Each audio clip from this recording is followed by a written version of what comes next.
सभी दर्शकों को प्रेम कुमार मोहत की तरफ से प्यार भरा नमस्कार। साथियों, आप देख रहे हैं बीपी न्यूज़ और देश का सच दिखाते हैं। जैसे लगभग पिछले 5-6 महीने से आप लोगों को ग्राउंड लेवल की हम रिपोर्ट दिखा रहे हैं, वो गांव लेवल की हो, शहर लेवल की हो, किसी पार्षद की हो, चेयरपर्सन की हो या सरपंचों की हो, नंबरदारों की हो। आज हम पहुँचे हैं हाल ही में बने नगर निगम मानेसर में, और मानेसर में जो 29 गांव नगर निगम में अभी सम्मिलित हुए हैं, उन पर हम डिस्कशन करेंगे आज राष्ट्रीय मोर्चा पार्टी के राष्ट्रीय अध्यक्ष भाई उमेद सिंह यादव। और उनसे हम जानना चाहेंगे कि निगम बनाने के पीछे सरकार की क्या मंशा रही।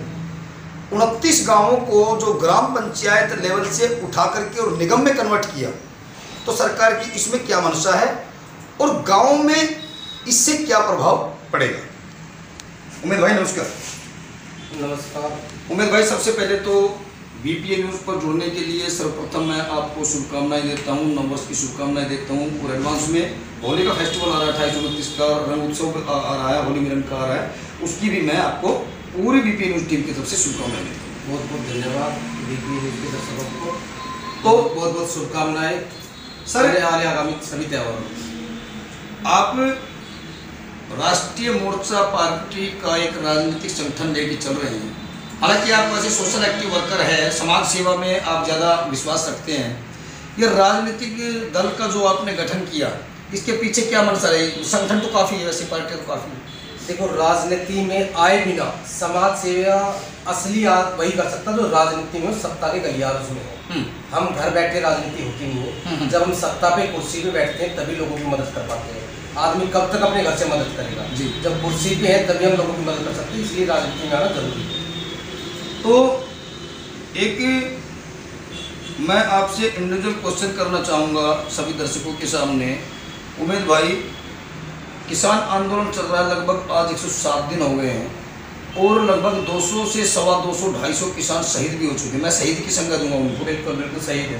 तो भारत सरकार की मतलब क्या मंशा है। एक जब कोई एक्टर मर जाता है, कोई चलचित्र दिखाने वाला, एक मैं तो मदारी कहूँगा, एक ऐसा बंदा जो मर जाता है, उसके लिए तो पूरा मीडिया भी एक हो जाता है, शोर हा हल्ला मचाते हैं, पूरी राजनीतिक पार्टियां घर तक जाके सांत्वना देते हैं। तो किसान जो लाल बहादुर शास्त्री जी ने जो नारा दिया था, या सर छोटे राम जी ने जो नारा दिया था, जय जवान जय किसान का, तो फिर किसानों की यहाँ वैल्यू क्या रहेगी। देखो, किसान आंदोलन से हम शुरुआत से किसान आंदोलन से जुड़े जी। हमने पैदल मार्च किया था बाबा विश्व मंदिर से दिल्ली बॉर्डर तक, किसानों को जगाने के लिए। और शाहजहाँपुर बॉर्डर पे हमने अपनी नींव रखी थी यहाँ पे दक्षिण हरियाणा की तरफ से। लेकिन सबसे बड़ी बात है, यहाँ के लोगों को किसान आंदोलन दरअसल समझ में नहीं आ रहा जी है क्या किसान आंदोलन। किसान आंदोलन खाली किसानों का नहीं है, और सरकार ने भी जो बनाया कृषि कानून, सरकार बार बार कह रही है, मैं आपके दर्शकों को बताना चाहूँगा, ये 3 कानून नहीं है, दरअसल 2 कानून है, एक संशोधन जी। और ये कृषि कानून भी नहीं है जी, ट्रेड एंड कॉर्पोरेट कानून है, क्योंकि कृषि कानून स्टेट का विषय है जी जी, कॉर्पोरेट कानून सेंटर का विषय। इन्होंने कॉर्पोरेट को मजबूत किया है कृषि की बदौलत, लेकिन इसलिए इसे कृषि कानून कह नहीं सकते। जमींदारों को उलझाया गया है इस मामले के अंदर। जमींदारों की जमीन छीनने की प्लानिंग है सरकार की। जैसे पहले राजा महाराजा के जमाने में सिर्फ राजाओं की जमीन होती थी, बाकी 5-5 एकड़ सबको बांटते थे, उनका लगान लेते थे, जमीन ना छोड़ी जाए, सारी जमीन का उनका लीज करा के और उनकी उपज की कॉर्पोरेट घरानों को दी जाए। सबसे बड़ी मोटी बात है उसके अंदर, उनके ऊपर एक छोटा सा पॉइंट है क्रेडिट का। क्रेडिट का मतलब कोई समझे लोन। अगर कोई आदमी कॉर्पोरेट से लीज कराता है तो वो लीज का उसमें क्रेडिट उठा सकता है, यानी लोन उठा सकता है। जो ट्रेडर है, जो कॉर्पोरेटर है, जमींदार की जमीन पे लोन उठा सकता है। अगर आपकी जमीन है, आप अगर अपनी बेटी की शादी करनी है, बच्चों की पढ़ाई करनी है, आप कहोगे मैं अपनी जमीन पे लोन उठा सकता हूँ, आप एग्रीमेंट करके फंस चुके हो, आप अपनी जमीन पे लोन नहीं उठा सकते जी जी। आप चाहोगे मैं अपने बच्चों की शादी करना चाहता हूँ, मैं अपनी जमीन बेचना चाहता हूँ, आप एग्रीमेंट करके फंस चुके हो, क्योंकि आप अपनी जमीन बेच नहीं सकते, क्योंकि वो कॉर्पोरेट घरानों का अधीन होगी। और सबसे बड़ी मजबूत बात यह है, अगर आप 9 साल के एग्रीमेंट के बाद भी आप कहोगे हमारी और आपकी राम राम, हम एग्रीमेंट नहीं करना चाहते, उसमें बहुत मोटा पॉइंट है म्यूचुअल अंडरस्टैंडिंग। दोनों की सहमति से एसडीएम फैसला करेगा कि आप ये बीच में ब्रेक होगा या नहीं होगा। सबसे बड़ी बात है, कॉर्पोरेट घरानों में वकीलों की लाइन लगी है और आम मजदूर किसान के पास उसको जगह नहीं, तो ताउम्र वो जमीन कॉर्पोरेट घरानों के पास रहेगी जब तक वो बैंक का लोन नहीं चुकाते थे। लोन वो 30 साल के लिए किस्तों पे लेंगे तो वो जमीन उनकी हो जाएगी। हाल ही में आपने हनुमानगढ़ का एग्जाम्पल देखा होगा, 5 एकड़ जमीन थी जमींदार के पास, सॉरी 12 एकड़ जमीन थी।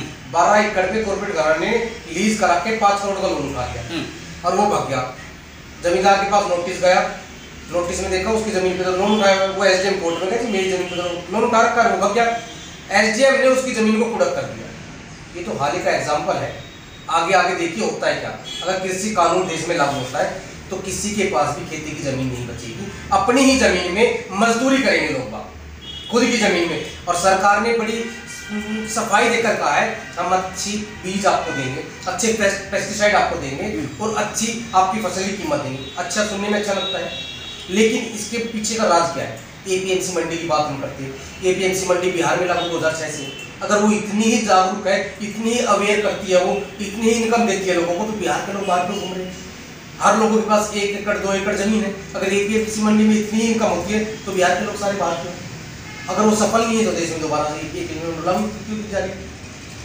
तो किसान बैठे हैं अपनी आन बान शान के लिए और अपने परिवार के लिए और देश के लिए। खाली किसानों का कृषि कानून नहीं है, इन्होंने बिग बाजार वगैरह है और जितने भी मार्ट वगैरह है अंबानी ग्रुप ने खरीद लिए, अभी माल भरे नहीं कहा सकते।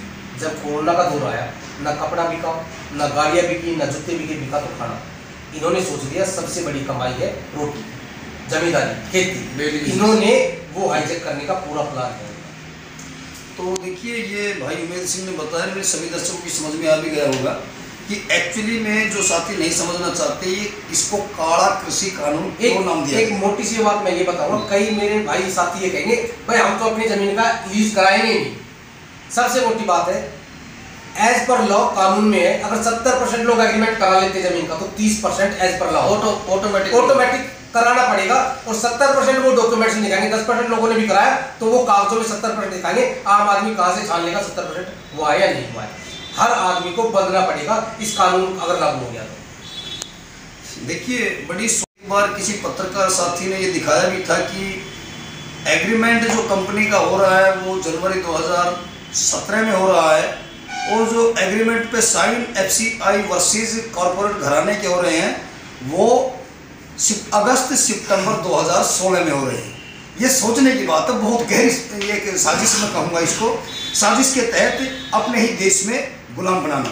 दूसरा, उमेश यादव जी, मैं आपसे एक चीज़ और कहना चाहूँगा। अभी लगभग 1 साल पहले पूरे दक्षिणी भारत में, पूरे दक्षिणी हरियाणा में एक अहिर रेजिमेंट की मैं बात करूँ, अहिर रेजिमेंट की एक आवाज़ उठी थी। और आवाज़ क्यों उठी थी?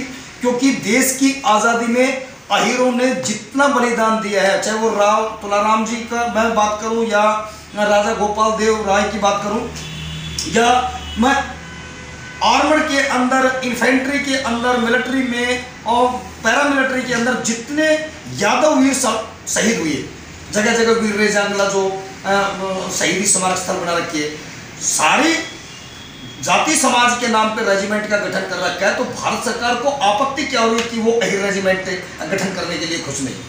देखो, अहिर रेजिमेंट की आपने कहा दक्षिण हरियाणा में मुहिम की, अहिर रेजिमेंट की 70 सालों से मांग है और दक्षिण हरियाणा में पूरे देश में मांग। दक्षिण हरियाणा सक्षम है, दक्षिण हरियाणा के लोग यहाँ पर आवाज़ उठाने में, समय देने में, समाज में जागरूकता पैदा करने में, इसलिए आपको लगता है दक्षिण हरियाणा मांग, ये देश की आवाज़ पूरे देश में है इसकी मांग। और रही बात सरकार की, तो अहीरों ने तो हमेशा शहादत दी। आप कारगिल देख लोगे, संसद भवन देख लोगे, 62 की लड़ाई, 71 की लड़ाई, तो सारी लड़ाइयों में अहीरों ने शहादत दी है। और जब 62 की लड़ाई चाइना की, आपको पता है 124 में से 123 में से 114 वीर अहीर शहीद। यस, तो ये हमारी सम्मान की लड़ाई है, ये हमारा कोई आरक्षण नहीं है, ये हमारी सम्मान की लड़ाई है और इसको तो लेकर रहेंगे और इसी साल लेकर रहेंगे। और रही बात सरकार की, अंग्रेजों के का विरोध करने वाले भी अहीर थे। जब रेजिमेंट थी अंग्रेजों के टाइम अहीर रेजिमेंट थी, उन्होंने कहा हम अपने साथियों पर गोलियां नहीं चलाएंगे, अपने देशवासियों पर गोलियां नहीं चलाएंगे, तब अहीर रेजिमेंट भंग, इसलिए चमार रेजिमेंट और अहीर रेजिमेंट भंग किया गया। ये सच्चाई बात है। जब अंग्रेजों के सामने अपने लोगों पर गोलियां नहीं चलाई इन्होंने, तो इनको अंग्रेजों ने गद्दार घोषित किया और इनकी रेजिमेंट भंग की। तब से लेकर आज तक ये रेजिमेंट बन नहीं पाई है, क्योंकि अहीर अपने लोगों का सम्मान करते हैं और हम अपने सम्मान के लिए अहीर रेजिमेंट इस बार बनवाते रहेंगे। इसके लिए चाहे हमें श्याम दाम दंड भी कुछ भी करना पड़े, चाहे रोड जाम करना पड़े, हमारा रास्ता सड़क से लेकर संसद तक जाएगा। इस बार हम इस साल में 2021 में अहीर रेजिमेंट की मांग को अपने पूरा करेंगे। देखिए, ये मैं इसको युवा जज्बा कहूँगा और किस लिए कहूँगा, बहुत से दर्शकों को शायद इतिहास का भाई मालूम भी हो या जितना मालूम नहीं हो। आज जो उमेद भाई ने बताया, मैं अपने दर्शकों को बताना चाहूँगा कि अहिर रेजिमेंट को और महार रेजिमेंट को 40 के दशक के समथिंग ही अंग्रेज़ों ने ख़त्म कर दिया था। इनको गद्दार कौम करार दे दिया था कि ये हमारे सेना के लायक नहीं है। और उमेद भाई का अभी भी एक जोश है और दिल में एक ख्वाब भी है और एक कल्पना भी बनी हुई है और ये एक हक की लड़ाई है। हम अपनी रेजिमेंट बनवाकर रहेंगे। तीसरे टॉपिक पे आते हैं उमेद भाई।